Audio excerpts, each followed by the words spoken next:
Nandoon si Hanilet. Umuwi na yung kapatid ko, si Kitty, dahil kailangan niya pumasok sa paaralan. Nandoon yung partner ni President Duterte ngayon, si Hanilet. At nandoon din kasabayan niya yung kuya namin, si Paulo Duterte, yung tumatakbong congressman sa Davao City. So, nag-overlap yung schedules nila para makapag-endorse si Hanilet sa kuya namin kay Congressman Pulong, and aalis na rin si Hanilet, babalik na rin siya sa Pilipinas. So ang maiwan doon ngayon ay si Congressman Pulong Duterte hanggang bago sa araw ng eleksyon, dahil kailangan din niyang umuwi, dahil kailangan niyang bumoto sa Davao City. Guys, you are endorsing the Duterte plus 2. Sa local ba dito sa Cebu, are you endorsing the any governor?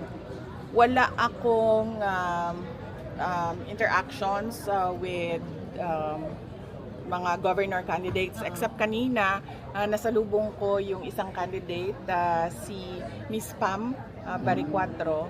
Meron siyang handshaking sa North Cebu ngayon. So nakita kami by chance doon sa labas ng cemetery ng Danao. At masaya ako dahil nakita ko sa kanilang mga uniforms, nandoon yung pagmumukha ni Pangulong Rodrigo Duterte. At nagpapasalamat ako sa suporta nila. Sinabihan ko yung candidate, si Ms. Pam Baricuatro. Nagpapasalamat ako dahil sinusuportahan nyo si Pangulong Duterte at tumutulong sila sa panawagan na iuwi na ang ating dating Pangulo dito sa Pilipinas. But you are not officially endorsing her yet? Wala namang mga ganun, ma'am. Pero kaibigan ko naman si Ms. Pam Baricuatro, bago pa man nagkaroon ng filing of candidacy, bago pa nagkaroon ng 2025 May elections, ay magkakilala na po kami noon pa. Kaya hindi po odd or awkward sa amin na magkausap at magkita. Vice, sinabi mo Miss Annie? noon na wala kayong i-endorse ng kandidato, pero what made you decide po na endorse sila Camille, sina Senator Amy at yung buong slate ng PDP? Opo, naalala nyo, ang galing ng memory mo, naalala nyo noong ako ay nag-resign sa Department of Education, yun din yung time na nagtanong sa akin si dating Pangulong Rodrigo Duterte kung pwede ba akong tumulong sa PDP at mga kampanya sa mga senators. At yun din yung panahon na nagtanong din sa akin si Pangulong Marcos. Tinanong niya ako kung sasali ba daw sa alyansa ang hugpong ng pagbabago ang HNP, dahil noong 2022 ay syempre HNP, ako, and then magka-tandem kami sa elections.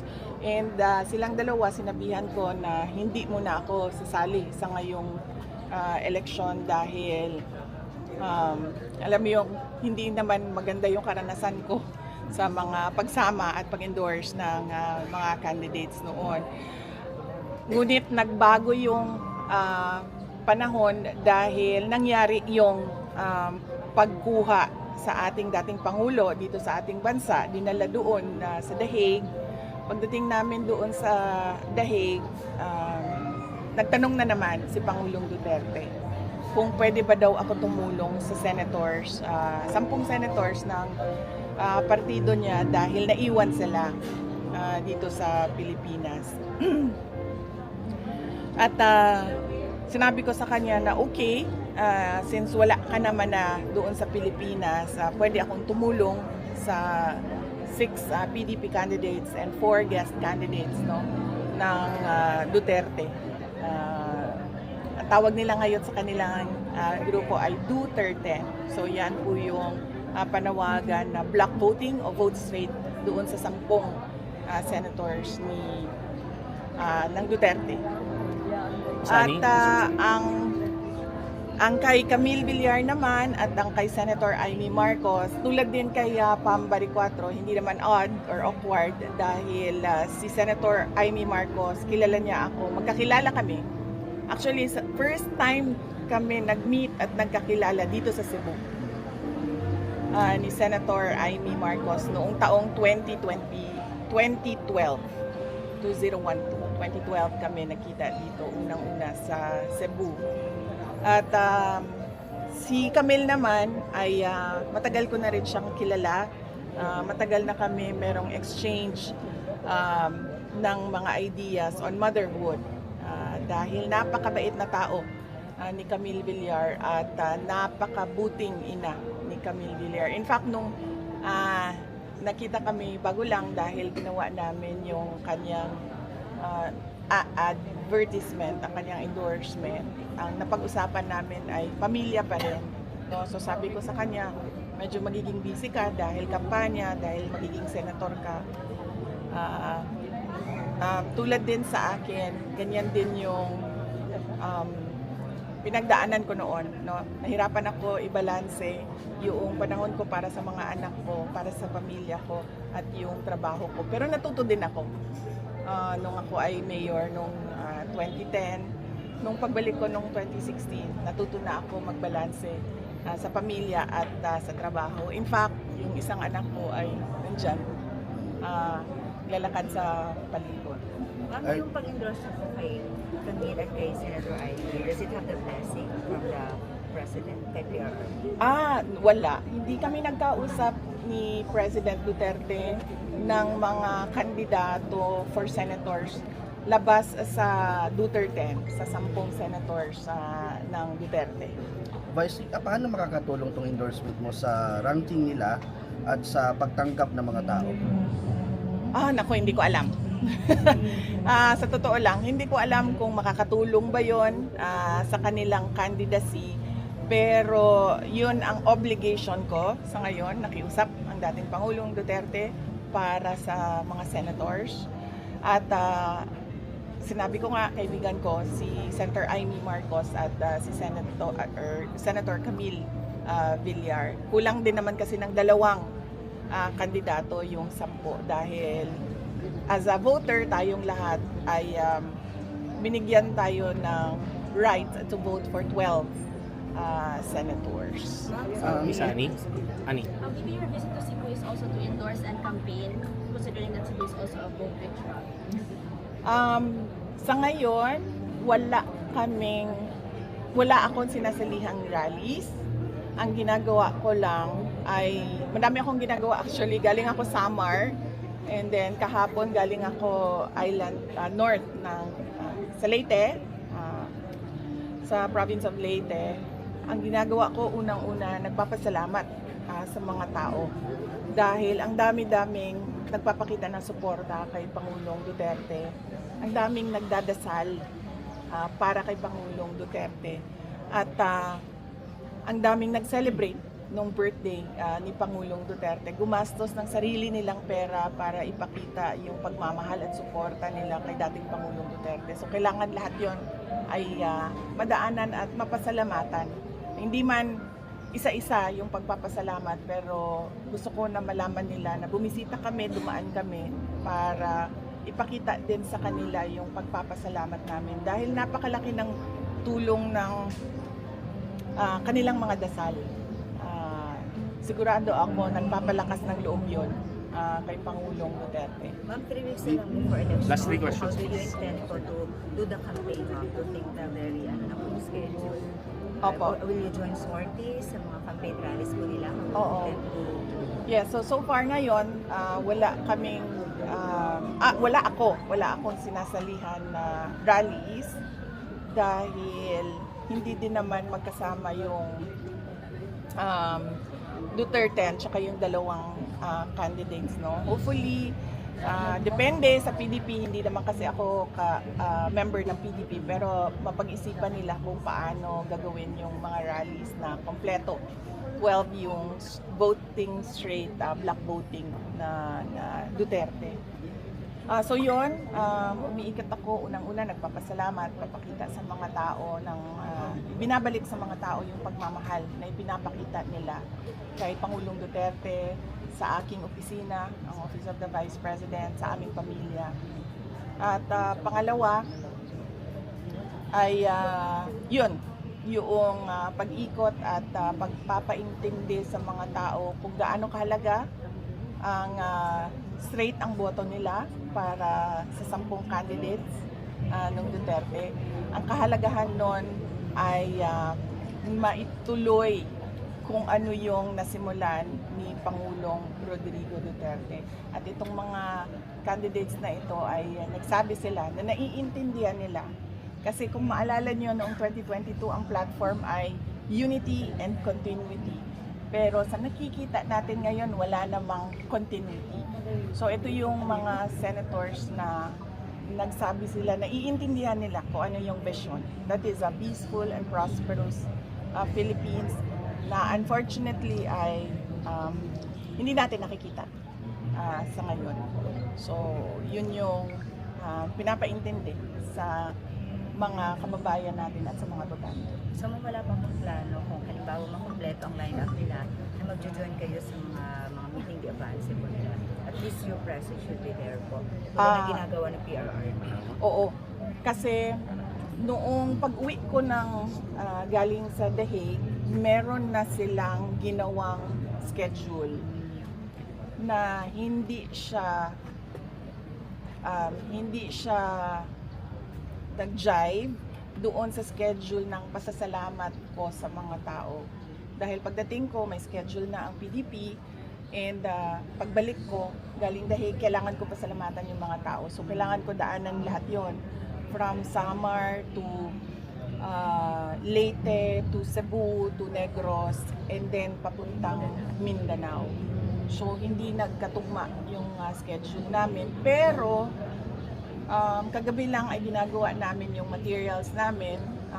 Meron akong ginawang video na pwede nilang i-play sa kanilang mga rallies. At bibilisan ko yung pagpapasalamat, pag-ikot sa mga tao para makaabot ako at least man lang a few days before election day at hanapin ko kung ano yung rallies ng mga Duterte. Last two questions. Gusto ko na makuha yung reaction niyo sa sinabi ni Congressman Ortega na kaya daw na nag-endorse kayo para makakuha ng kakampi sa Senado para sa impeachment hearing. Anong masasabi mo doon? Hindi ko naman masabi no kung ano yung preparations ng mga abogado sa impeachment. Pero nung pag-uwi ko galing The Hague ay nag-meeting kami. Discover the difference online. At sinabi nila that they are more than confident in winning the impeachment trial, impeachment case. So, yan lang yung masasabi ko. May iba pa po ba kayo na ika-idol? Members of the Congress are also saying that this is your political move. Any comment? Hindi ba kasi ang nag-trigger ng paglabas ko ay yung ginawa nila kay Pangulong Duterte at yung ginawa nila na injustice kay Pangulong Duterte na kinuha nila dito sa Pilipinas sa pilitan nilang sinakay sa airplane na walang mga permiso, walang mga permits at dinala nila doon sa Hague at ipinakulong nila sa mga dayuhan. So kung makita nila, nagsabi naman ako na hindi ako sasali sa campaign na ito, ginawa ko naman yon. Pero nangyari yung kay Pangulong Duterte at nagkausap kami doon sa Hague at sabi niya wala na ako, so pwede bang tulungan mo yung mga senators? So sabi ko oo, kaya ko yan gawin dahil nagawa ko naman yan noong 2016, 2019, 2022. So it's nothing different ngayon except that nadagdagan siya nung pagpapasalamat sa mga tao dahil sinabi ko nga napakalaki ng suporta ng sambayanan kay Pangulong Duterte at ang daming kung makita ninyo sa mga paglibot namin, ang daming umiiyak at nagsasabi na ibalik dapat ang dating Pangulo dito sa Pilipinas. Ma'am, Last question. Yung pag-address talaga, ma'am, yung talaga yung nagpabago ng puso at decision mo really to campaign for candidates po. That triggered po really your, the change of heart, change of mind to endorse candidates. Yes, ma'am. Opo. Kasi nung una, sinabi ko nga, hindi ako sasali sa election na ito. Hindi naman ako kandidato ngayong election na ito. Wala namang presidential elections na darating na malapit na. Malayo pa naman yung presidential elections. Ang aking impeachment, sinasabi ng mga lawyers, they are more than confident na mananalo sila sa impeachment. Ako naman, I am most confident with the lawyers working on my impeachment case. So, yun lang. Kinuha nila, sinasabi ko nga, it was called extraordinary rendition in international law. Kinuha nila ang Pangulo, sa pilitan nilang dinala sa ibang bansa. At doon nagkausap kami, sabi niya, wala na ako, hindi ako makakampanya, so pwede bang mangampanya ka para sa mga senator candidates para lang hindi daw mawala ng ulo ang interview na kakaroon siya Duterte, with Vice Senator President Sara candidate. Duterte. Baka pwede lang kayo mag-comment dun sa ICC junking Duterte's comms request para ilimit po ang mga witnesses who can present national ID or passport. That is best asked siguro no sa lawyer ni Pangulong Duterte sa ICC case niya kasi sila din yung nandoon sa loob ng korte nakikipag-usap sa prosecutors at gumagawa ng ano man tawag sa ginagawa nila ngayon? Discovery process ng impeachment case. Last question. Your reaction lang po, VP, sa approval ratings po sa COSASIA. Opo, COSASIA. Yours increased po and the other three highest ranked officials decreased to VP. The Yes, trust yes. And then, ano yung isa, Opo. Jace? Trust at saka Approval. performance rating. Opo.